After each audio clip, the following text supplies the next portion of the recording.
Pawn Stars may seem like a friendly show where Rick, Corey, and Chumlee examine historical treasures while joking around, but behind the scenes, and in some rarely repeated episodes, reality is much harsher. Let me show you the most heated moments in Pawn Stars. Bronze Pegasus statue. This man brought an 1888 statue to the store depicting Perseus and the legendary creature Pegasus. Rick was in luck, or would have been if things hadn't quickly gone wrong. What made the statue special was that it was made by a famous French sculptor, and it was in good condition despite being over 100 years old, or at least that's what the salesman tried to convey to Rick. But when Rick examined the statue, he noticed some cracks that wouldn't have been there if the statue were real. He also found a part of the statue that said "Made in the USA," and therefore wasn't made in France in 1888 as the salesman said. Although Rick had plenty of evidence to say this wasn't an original statue, the customer disagreed with this and said Rick couldn't verify if the statue was authentic. Things got so heated that Rick even swore, and his security guard had to leave his post because he felt things might get physical. But at this point, the old man decided to step in and end this sale. Hudson Bay Gorget. The following customer enters the pawn shop with a Hudson Bay Gorget from the 17th century. It's a collar designed to protect your throat. The owner says that he inherited this from his father, who bought it at an auction. The owner, knowing that this is a very rare object, prices the gorget at $100,000. The old man has no idea of what a gorget is, so he calls Rick over so that he can take a look at it. Rick took the gorget out of the case and immediately found some red flags, which indicated that the gorget was a fake. Rick said that the gray patina that was on the metal meant that it was nickel silver, which was used in the 18th century. Rick then told him that it wasn't worth anywhere near $1 million and offered him $1,000. After hearing this price, the seller lost it and started to get very rude. He said to Rick, "What the F are you talking about?" Rick remained calm and just offered him $1,000 again. This annoyed the customer even more, and he started swearing, which left Rick with no option, and he told the customer to leave. Lincoln family portrait. This time, an arrogant seller wanted $1 million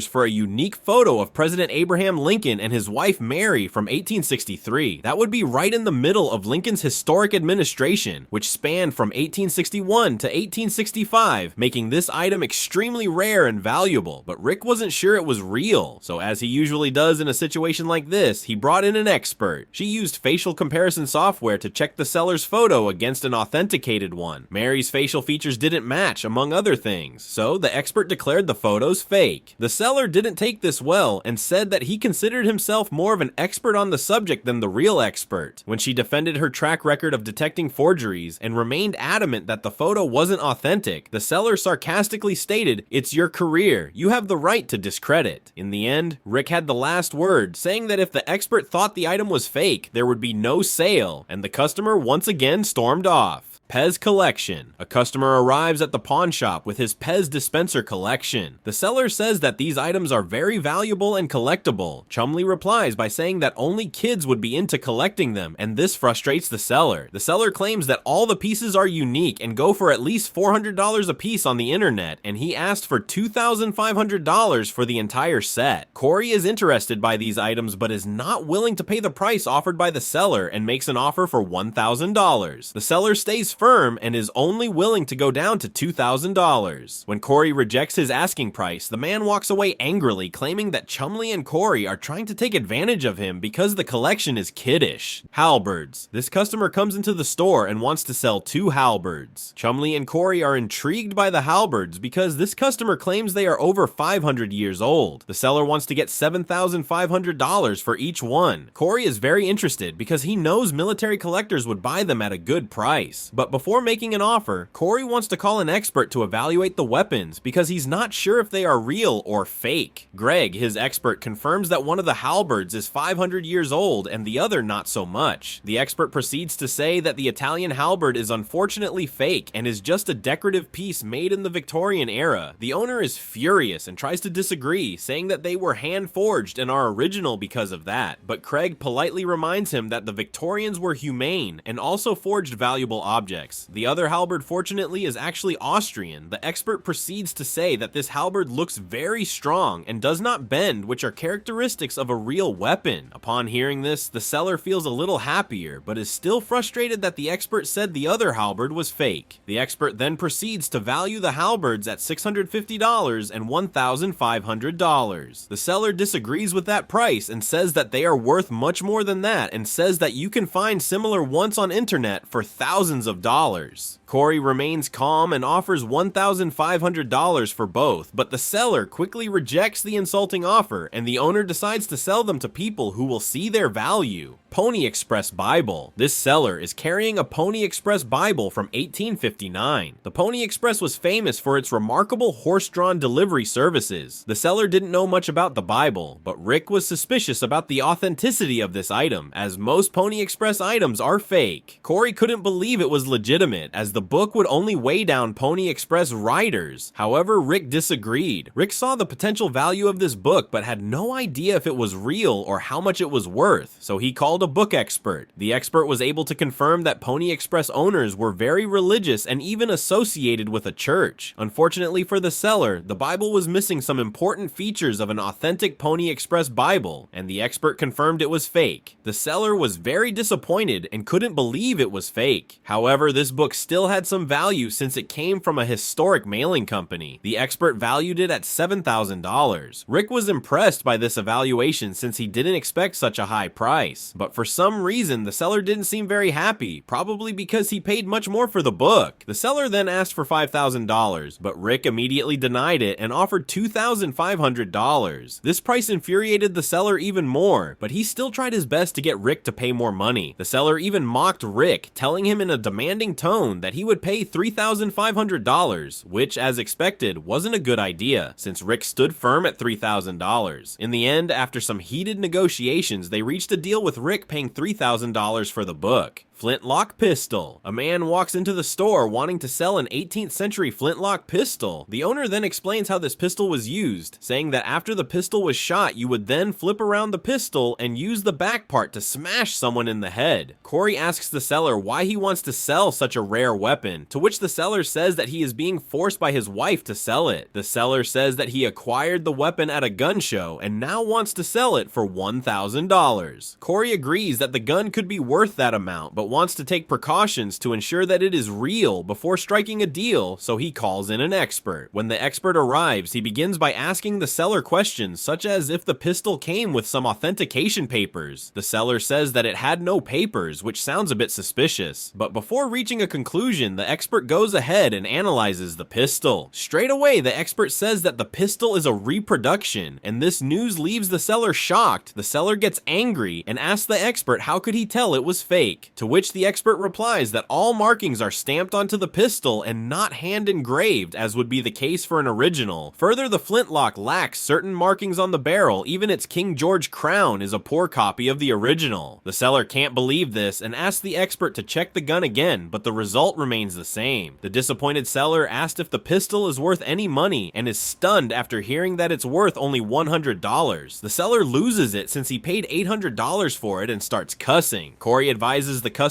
to ensure that he gets a certificate of authentication the next time he spends a lot of money on a collectible item. Babe Ruth signed bat and glove. This seller thought he had something truly special when he walked through the pawn shop doors with a baseball bat and glove signed by Babe Ruth. For the two items, he hoped to get $10,000. At first, this might seem like an extremely high price, but given that Babe Ruth is the greatest baseball player in history, this item could fetch a lot of money. Upon hearing this high price, Rick decided to call an expert to appraise the item. However, the seller wasn't happy that an expert was coming and brusquely asked, "Who is this guy and what makes him special?" Rick calmly explained that he trusted his experts and, on the contrary, he had only just met the seller. Once the expert arrived, he examined the pieces and things were suspicious from the start. The seller's authentication paper made the expert nervous, and for very good reason. The person who signed the papers was involved in an FBI sting operation that exposed fraudulent signatures. Therefore, the auction auction houses would not accept the signature as legitimate. Given this, Rick immediately closed the deal. After leaving the store, the customer questioned if the expert even knew who Babe Ruth was, as if that was the biggest problem in that deal. Diamond glasses. A man arrives at the shop wanting to sell his 18th century onyx diamond glasses. Corey and Chumley are amazed by these glasses since they're beautiful. The seller claims that he bought them 10 years ago while visiting an antique store and wants to sell them for $5,000. Corey takes a look at the glasses closer and sees that it has real platinum. However, he doesn't know what they are worth, so he calls Rick for his second opinion. Rick takes a look at the diamond glasses, and he tells the group that the glasses are probably from 1920 and that jewelry from this time period are worth a lot of money. But he says that these glasses are not jewelry and that they are worth only $800. The seller is shocked and very disappointed by that low price. The seller disagrees with the evaluation of Rick and claims that he has seen similar once online for $5,000. When Rick leaves, Corey decides to disregard his father's advice. He knows how popular antique jewelry is and decides to buy the sunglasses. The seller asked for $850 and Corey was happy to buy the cool vintage glasses behind Rick's back. Daniel Callahan incident. Pawn stars are no strangers to lawsuits, but one event was certainly one of the more bizarre incidents to occur at the pawn shop when a Vietnam veteran named Daniel Callahan came and accused Rick Harrison of becoming violent with him and damaging an item he brought. In the lawsuit, Callahan said he was dragged out of the pawn shop and thrown on the sidewalk along with his rifle and cane, which he claimed were damaged. Corey said Callahan went completely berserk with a gun in his hand, yelling that he wanted to see the owner. And by the way he was acting, the best option was to get him out of there. In the lawsuit, Callahan wanted $20,000 in damages, which he likely didn't get because there were cameras in the store that would have shown what happened. Fortunately, no one was hurt, but it could easily have gone another way.